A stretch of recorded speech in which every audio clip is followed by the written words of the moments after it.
Nicole James Escobar here, and I wanted to talk to y'all about a process that I use to buy books, because I spend about an hour a week looking at books to buy. I'm reading samples, more than that if you count the TikTok time that I listen to the book talk and the recommendations that other readers give me. But I came up with a formula for choosing books and what makes me actually buy a book. Not that the book is going to be great, but this is what gets it through to the actual purchase for me. All right.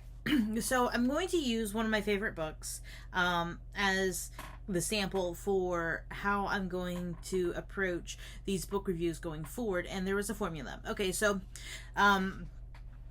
for this book, I think there was, a total of 25 that I could give it, because there are normally 6 areas. There's the recommendation, the cover, the title, the description, the sample of the book, the dedication. And I think this one went up to 35 total points with the inclusion of the audio from the audiobook, because I did listen to it as an audiobook.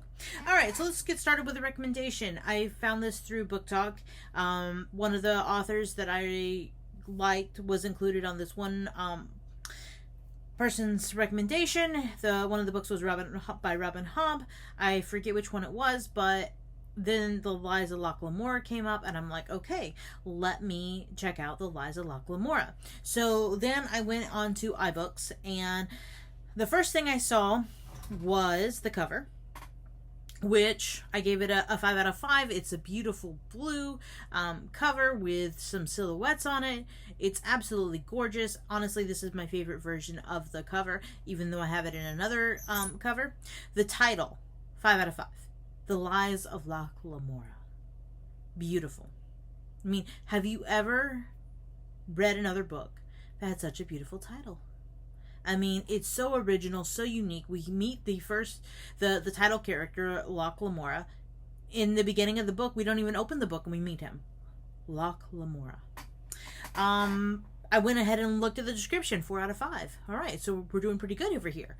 The description was talking about thieves and that this was a book about thieving. I happen to like bad characters, so I went ahead and downloaded the sample. I read a couple pages, and it was full of the most witty, perfect dialogue. And so I gave the sample 5 out of 5. I went ahead because I was looking to purchase this as an audiobook, because I enjoy listening to the audiobooks when I drive, when I do other things. And so the audiobook was narrated by Michael Page, who has done a lot of nonfiction. I loved his voice for this. A 5 out of 5. So right now we are at a 93 with the audiobook, a 92% because without including the audiobook, because you have the recommendation, which I gave a 4 out of 5, the cover I gave a 5 out of 5, the title I gave 5 out of 5, the description 4 out of 5, and then the sample 5 out of 5. So we're looking at 23 out of 25, which if you do the math, it breaks down to a 92%. And really, to choose a book, I look at a 90 or higher. And sometimes the lower scores do get in, just because there might be something that was like, okay, I have to read this book, something maybe unique about it that isn't included in this score. When you include the audio, that gives us a 93. After I finished reading it, I gave it a 99, because perfection just isn't possible. But this is one of my absolute favorite series, and so this is the breakdown of how I chose it in the first place. Let me know if you liked it. Let me know if you also apply the same formula to when you buy books or when you look for books. Because, it's kind of interesting to look down and see, well, what made me buy this book? Because I do buy a lot of books. I have a book problem, which you would never know because they're all audiobooks or they're in my phone as iBooks. But what made me buy them? I have a formula, and that's what I've been sharing with y'all. So let me know what y'all think. All right, and see you next time.